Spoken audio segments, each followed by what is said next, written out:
hey, but you said that you were going to have an edited proper video and not you speaking to a camera for another 7 minutes. That's what you said last time.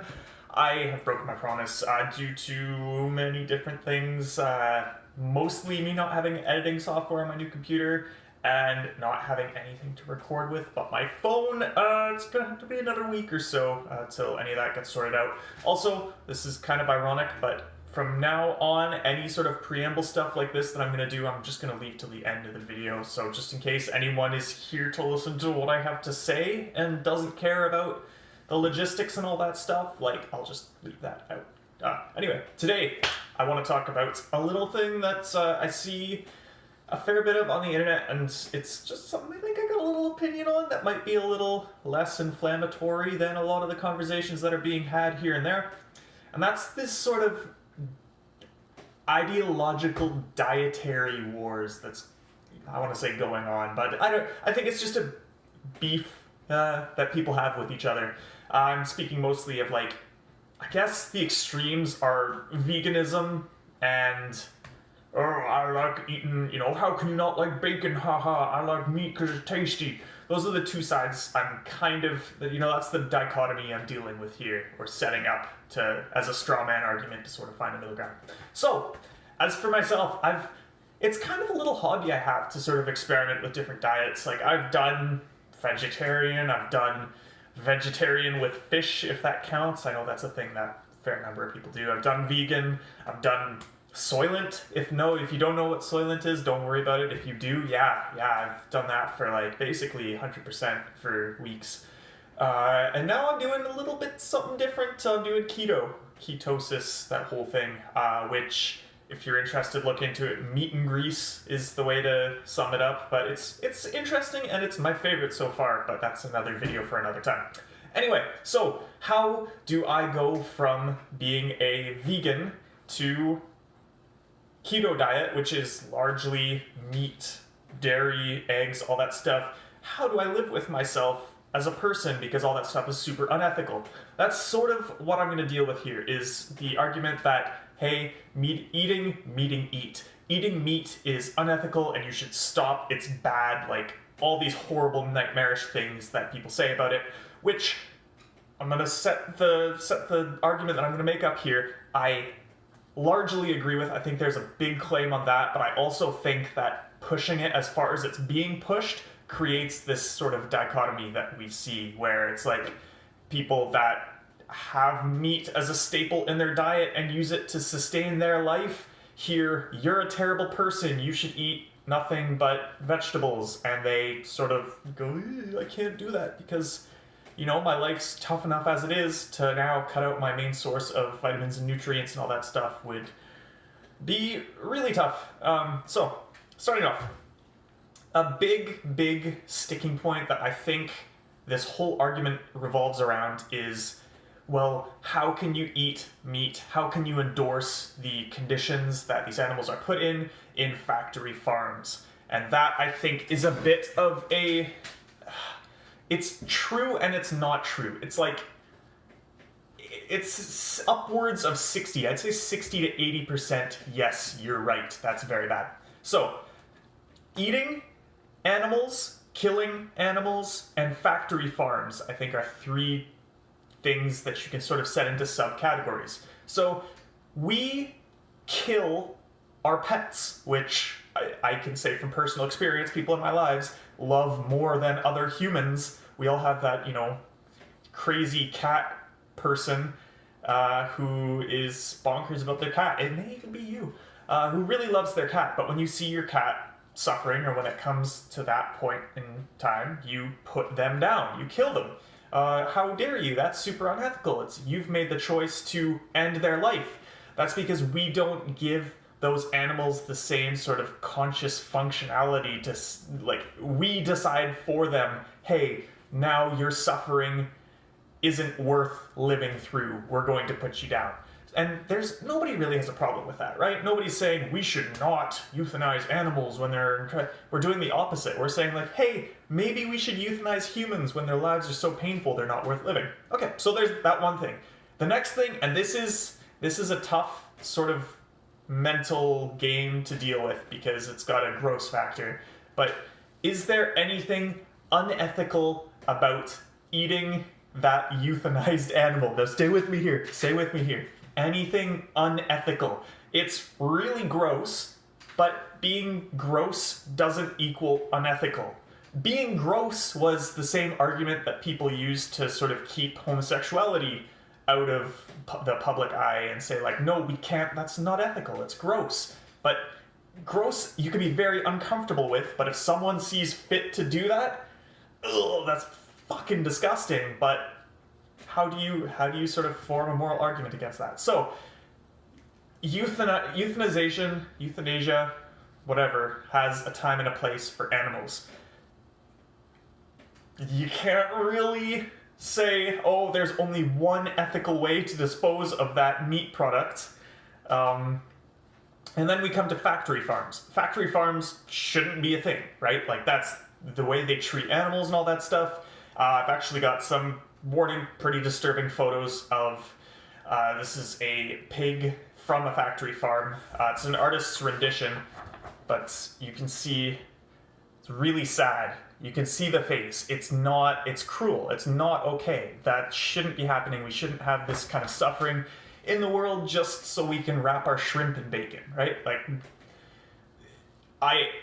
a lot of people do, and I mean, we also have cell phones. My cell phone that I'm recording myself with was probably, the cobalt in it that lets it run was probably mined by a 16-year-old orphan in the Congo, and I'm just blissfully ignorant, even though I'm not ignorant. I just sort of choose to omit that responsibility because we just can't, we can't absorb all the moral problems in the world into ourselves and just, you can't take all the world's problems on our shoulders. We should definitely try and move in that direction and try and find a cell phone that doesn't use children to mine its cobalt, but any of that's a little aside.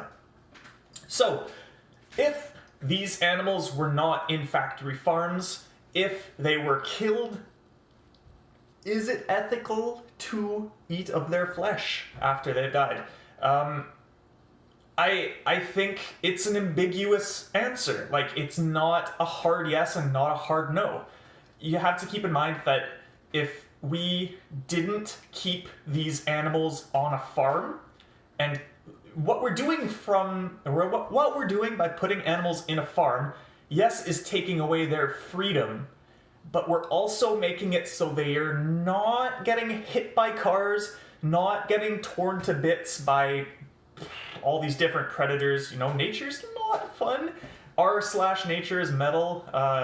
R/nature is fucking lit. All those subreddits, you take a look at it and it's like, yeah, nature's pretty ugly. Like, there's some nasty stuff going on that is unethical. If you are able to give a pig a comfortable, happy home, feed it good food, let it see its kids and stuff like that, and just give it a generally happy life, and then, you know what, it comes to the end of your contract or whatever, and you take it out back and put a bullet in its head, and that's done. That's a little harder to say, no, this is horrible, unethical. So I'm siding with the whole vegan community in the sense that, yes, you gotta treat these dudes with respect, with due respect. Understand that, like, you are raising a creature to kill. So, like, you wanna give them a nice life. So I mentioned I've switched over to keto, which is a lot of meat, and I've made an effort to go out and buy a little pricier meat from, you know, local farms and stuff, and farms where it's not, farm, but you never know what's going on in the farm. No, I had bacon and eggs for breakfast. The eggs I'm still kind of working on, but the bacon, like, I literally knew the pig it came from and, like, got to pet it. And one day I was doing some stuff out at the farm that in particular, and I moved its shelter over when it got too hot out in the sun during the summer eclipse, whatever, too much sun in the shelter. I picked it up and moved it, and, you know, here, pig, like, let's give you some fresh hay. And now eating that, I know that pig had, actually, yeah, I've got again, I wanted to capture that moment, so I've got an artist rendition again of that pig in particular. Like, obviously it didn't look like that when it was alive, or dead. It looked like that when it was alive. But yeah, see, you can see him. He's got a little bit of a smile on his face. He's like, you know what? There's mountain lions, there's bears, but not here. Here I have the humans to protect me till they kill me, but at least it'll be swift and at such a time that is appropriate. I won't be pig veal. Veal is another thing I'm like, maybe you shouldn't do. But yeah, I think that as for where we are in the world, as for the sort of imperfections we have to deal with day to day, it's fucking ambiguous. It's not kill the meat eaters, it's not turn the vegans into grass. Like, you just gotta understand that, like, people need different things in their lives, and if we can do our best to limit the shittiness and sort of encourage the goodness, because by making this big divide, this big dichotomy that's like Team A and Team B, and all you do is fight each other, I think that vegans, in that sense, people who do that are actively prolonging the fact that factory farms are open. Because when you make it an issue of you should not eat meat, then you create an argument, or you give the other side a good argument against that. You say, well, humans eat meat throughout history, whatever. The mysterious doubling of the human brain size back thousands of years ago was perhaps due to the invention of fire, allowing meat to be cooked and more properly digested, all that stuff. You create an argument. No one's going to argue with, we should maybe not treat animals so shitty in factory farms. Like, okay, people are going to argue with it. People are going to argue that the world's flat. Like, but much less people are going to try and defend factory farming than will try and defend eating meat. And I think it would be best, in everyone's best interest, to focus on that issue as opposed to this whole, like, A and B, all or nothing. It's just something that it kind of bums me out, because I also can't pick a team, and it's like, if you're not 100% vegan, you're not on the vegan team, and if you're not 100% on the meat team, you're not with us. If you're not with us, you're against us. And seeing this sort of like gentle middle ground, yeah, you just gotta quit being so extreme, you dang extremists.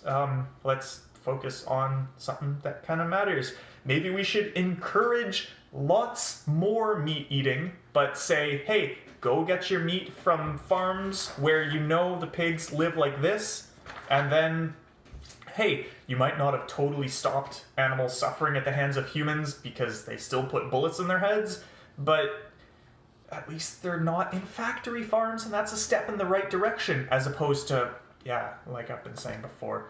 Okay, that's my little bit about that. I'm sure I could go on for many more minutes. I'm sorry this to be like 5 minutes, but dragged on to 13 so far. I'm probably going to go around 15 while I do the post-amble ramble. Yeah, cool. I hope that there's people out there that feel the same way. I think that, as for myself, the way I've been a long time is, you've got these two extremes, and I'm just like, I don't really want to voice my opinion, because I don't want to get doxxed or swatted by either side of these extreme poles, so I'm just going to like sit here with my opinion and live my life. Yeah, but that's how I feel, and I think that there's more middle ground people than us middle ground people think there are. That's a confusing sentence, but I imagine you can decipher it. Just replay the video a couple times. Anyway, why wasn't this an edited video like I promised? Well, yeah, I don't have editing software yet, don't really have a webcam, my setup isn't all that good, but I'm gonna keep doing these videos. At least I'm gonna have a video out at least once a week on the Monday. It will be proper and more, you won't be getting these artist renditions as much. You'll be getting like an actual edited video at some point. At some point we're gonna do it. Thank you for fucking watching. This is cool. I don't know. This is like, it's something that I'm enjoying. I'm gonna end it before 15 minutes, because if you see the 15-minute length time, you're gonna be like, oh, do I want to invest that much time? All right. Thank you for watching. And love in the comments. You guys are pretty sweet. I'm gonna keep doing this, and you keep doing you.